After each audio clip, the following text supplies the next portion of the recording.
جب آپ کسی کو میسج کریں تو بات پوری لکھیں. السلام علیکم ورحمۃ اللہ وبرکاتہ، یہ میرا نام ہے، فلاں شہر سے ہوں، مجھے یہ کام ہے. بہت آسانی. میں اتنی تکالیف تسلسل کے ساتھ یومیہ کی بنیاد پہ برداشت کر رہا ہوں کہ کئی بار میرا جی چاہتا ہے کہ میں جواب دینا چھوڑ دوں. مجھے میسج کریں گے السلام علیکم ورحمۃ اللہ وبرکاتہ، ختم. میں بیان کے اندر ہوں، میں 3 گھنٹے بعد فارغ ہوں گا، یا میں سویا ہوں، میں اٹھوں گا، میں لکھوں گا وعلیکم السلام ورحمۃ اللہ وبرکاتہ. اب جب میں نے سلام کا جواب دیا تو وہ مصروف ہے.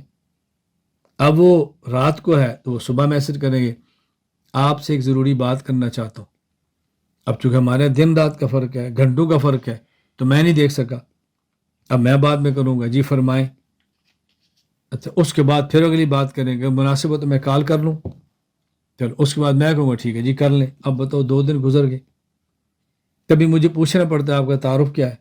بعض لوگ مجھ سے ناراض ہو جاتے، آپ نے مجھے پہچانا نہیں. میں نے کہا بھی آپ کا نمبر میرے پاس محفوظ نہیں ہے، میں کیسے پہچانوں؟ نہیں، محفوظ تو تھا. میں نے کہا نمبر ڈیلیٹ بھی ہو جاتا ہے. یہ کون سی بات؟ میں کہنا یہ چاہتا ہوں آپ کے پاس کبھی میرا میسج آئے اور آپ کا میرا بے تکلفی کا تعلق ہو، مسلسل رابطہ ہو، الگ بات ہے. نہیں تو میرا آپ کو میسج آئے گا السلام علیکم ورحمۃ اللہ وبرکاتہ، جب فارغ ہو تو مجھے بتا دیں یا مجھے کال کر لیں، محمد الیاس گھمن. یا بتا دیں یا مجھے کال کر لیں، محمد الیاس گھمن. بس. اب کبھی اس کا جواب بھی آگے کیا آتا ہے، میں آپ کو کب کال کروں. اب میں پھر پریشان بیٹھوں، پھر دیکھوں گا، میں کہنا کر لو. ان کا پھر 2 گھنٹے بعد آئے گا آپ کا میسج آیا تو میں فارغ نہیں تھا، میں اب کال کر لوں. پھر وہی بات پھنسی رہی.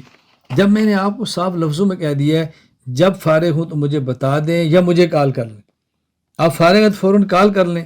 جی میں نے اس لیے کہ شاید آپ مصروف ہوں گے. میں نے کہا شاید مصروف ہوں گا تو میں نے میسج میں لکھا نہیں کہ آپ جب فارغ کال کر لیں. میں مصروف ہوں گا تو کال دے کے واپسی کال کر لوں گا.